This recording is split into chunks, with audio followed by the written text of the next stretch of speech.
colunas principais, que têm a imodéstia, digamos assim, de se considerarem de caráter histórico, isto é, quer dizer que os investigadores do século XXI, daqui a 20, 30, 50, 100 anos, se quiserem estudar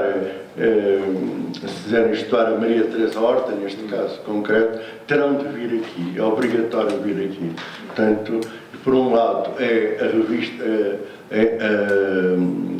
a entrevista internacional, neste caso de Lipovetsky, neste caso concreto não acrescenta muito àquilo que já sabíamos de Lipovetsky, mas noutros acrescentou.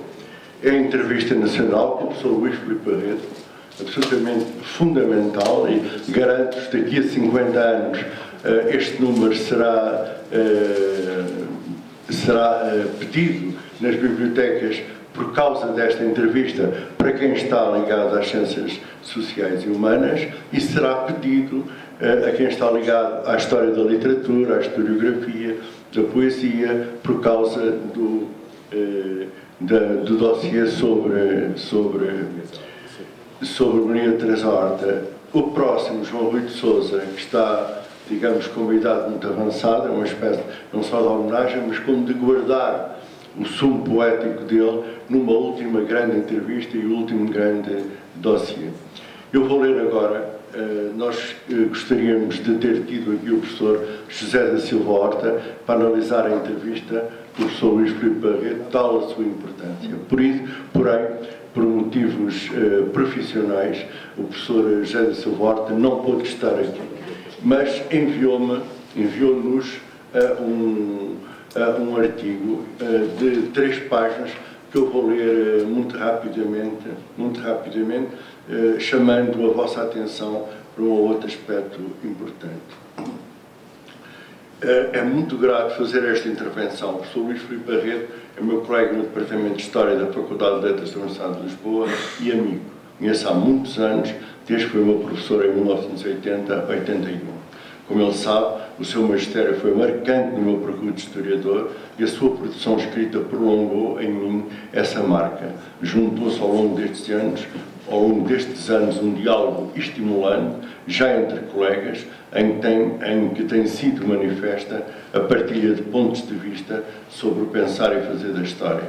A entrevista concedeu à colega Anabela Rita e aos colegas Miguel Real e José Eduardo Franco, afigura-se uma oportunidade de continuar este diálogo. A entrevista é densa, em reflexão e olhar perspectivo sobre a história, em todos os sentidos da palavra. Sublinharei, por isso, apenas alguns tópicos em que me reconheço ou que me interpelaram em particular. Alinham-se na entrevista como um programa de investigação que acompanha Luís Filipe Barreto e que vem cumprindo um percurso de mais de 30 anos. Em primeiro lugar, o lugar do textual como objeto de investigação do historiador. A aguda percepção de que o universo do texto não é algo que possa ser acriticamente apropriado pelo historiador como simples testemunho pronto a usar. É antes sujeito, objeto em si, cuja análise, acrescentaria eu, não pode ser delegada pelos historiadores nos estudiosos da literatura, como frequentemente ainda é prática comum, porque as perspectivas são complementares, mas não se subsumem. Cito, abrir aspas, na investigação desenvolvida, a imaginação científica controlada e contrastada dirige para as condições de possibilidade e necessidade que fizeram naquele exato e situado espaço-tempo nascer e viver aquele singular corpo textual. É o olhar próprio do historiador que emerge na busca das condições de produção e de recepção textual. Eles, os corpos textuais, citação, não foram feitos para os nossos olhos e por isso são os nossos olhos que se devem ir fazendo a eles na medida do hoje possível. Fechar a citação. É o confrontar desta alteridade no tempo que caracteriza o ofício do historiador. Nós e esses outros no tempo, separados pela história. A esses olhares outros, creio que se juntam as diferentes vozes que os textos veiculam, ou melhor, representam. dos outros extra-europeus que partilharam a história que queremos compreender.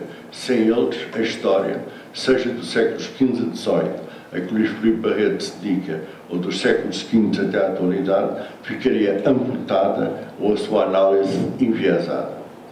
E tal conduz-me um segundo tópico de entrevista, o lugar de onde se fala. Como diz o autor, abrir aspas, a Europa não é o centro do mundo e da história, fechado.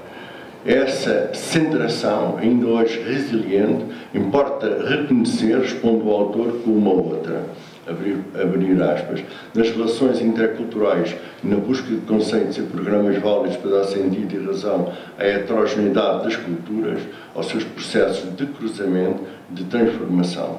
Luís Filipe Barreto interroga sobre o horizonte de possibilidades de um tal programa. Pressupõe, porventura, o enorme desafio de, a cada momento, sermos capazes de nos situarmos nos diferentes polos envolvidos, de forma a reconstituir a complexidade das relações interculturais na heterogeneidade das representações de si mesmo e dos outros.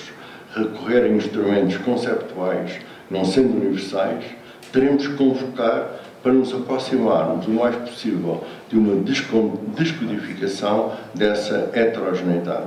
Neste sentido, convirjo nessa busca não de conceitos formais e fechados, entre aspas, mas antes de, entre aspas, tipologias plurais em adequação aberto ao fenomenal dado.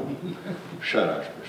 Uma sensibilidade à diversidade, no caso dos mundos asiáticos, só se afigura possível por uma visão como esta, capaz de se distanciar de um único polo, de que o relativismo é a condição. O grau maior de relativismo é atingido quando, através do entrevistado, se concebe ultrapassar das fronteiras disciplinares e das lógicas temporoespaciais do Ocidente para integrar outras possibilidades de pensar, possibilidades abertas pelas epistemologias da Ásia Oriental. Ao mesmo tempo, dialoga com outras ciências históricas exteriores ao campo das ciências sociais. Entre aspas, o fluir do espaço-tempo implica ordenamentos de não simultaneidade e de simultaneidade não visível a chamaríamos passado, presente, futuro. Se quebrarmos os confortáveis contornos disciplinares que nos dão segurança ilusória pela superficialidade que eles comportam e nos abrirmos à percepção espaço-temporal, quer própria de outros espaços culturais, quer de outras ciências históricas, não teremos de repensar o binómio reversível-irreversível na investigação do que representamos no passado. Terceiro tópico, o lugar de Portugal pelo prisma da identidade. A historicidade do olhar supera as tentações de uma perspectiva essencialista da identidade. Entre aspas, o que nos identifica é o que então nos diferencia frente a outros. Todos somos outros. Não necessariamente. O modelo das fronteiras entre grupos como definidoras de identidades por opção A, pode não ser exclusivo nos processos de construção identitária. Esta, paradoxalmente, pode basear-se na ausência de fronteiras rígidas e na possibilidade de assumir identidades camaleónicas ou mesmo múltiplas, identidades contextuais. Afinal, o entrevistado, porventura, concordará comigo quando define o português como um caso de sucesso em sobrevivência por metamorfose. Português. Um caso de sucesso em sobrevivência por metamorfose. Ou rematando, todos, indivíduos e grupos, somos constantemente chamados a múltiplos papéis e identidades em cruzamento e transformação. Dissipa-se a ilusão de uma unicidade portuguesa no tempo e no espaço, ou aquilo que vulgarmente se diz a essência ou a identidade cultural essencial de um povo. Último tópico, os lugares de Macau ou a escala de reconstrução histórica. A propósito de Macau, poderia, num jogo comparativo muito livre, parafrasear em português o título de um livro dedicado dedicado ao Niumi, espaço que se situaria hoje na República da Gâmbia, aberto aos ventos globalizantes que superavam o Atlântico a partir do século XVI. O mundo é um pequeno lugar em África. Citação de Donald Wright. Estabelecer todas as conexões necessárias no espaço e no tempo para explicar, no caso, uma cidade e região mestiça como Macau e as suas vivências humanas no tempo curto ou na longa duração. Mas os desígnios de uma história mundial global demandam também a comparação. Alerta Luís Filipe Barreto, entre aspas agora. Em história, como nas restantes ciências sociais, o equilíbrio local, global, caso isolado e padrão típico está longe de ser alcançado. Portanto, faltam-nos metodologias para conseguir afinar, digamos assim, e até harmonizar uma epistemologia do local e do global. É preciso mais análise comparativa em diferentes tempos e espaços, do tipo fenomenal investigado.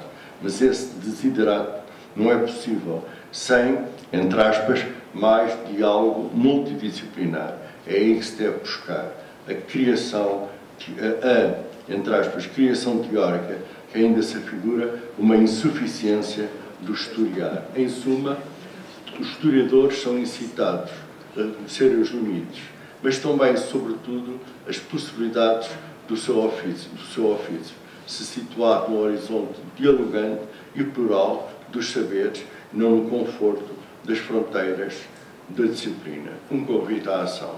Deixava a definição de português, aqui sublinhada pelo professor José da Silva Horta, na definição dada pelo professor Luís Filipe Barreto. Português, um caso de sucesso em sobrevivência por metamorfose. Muito obrigado.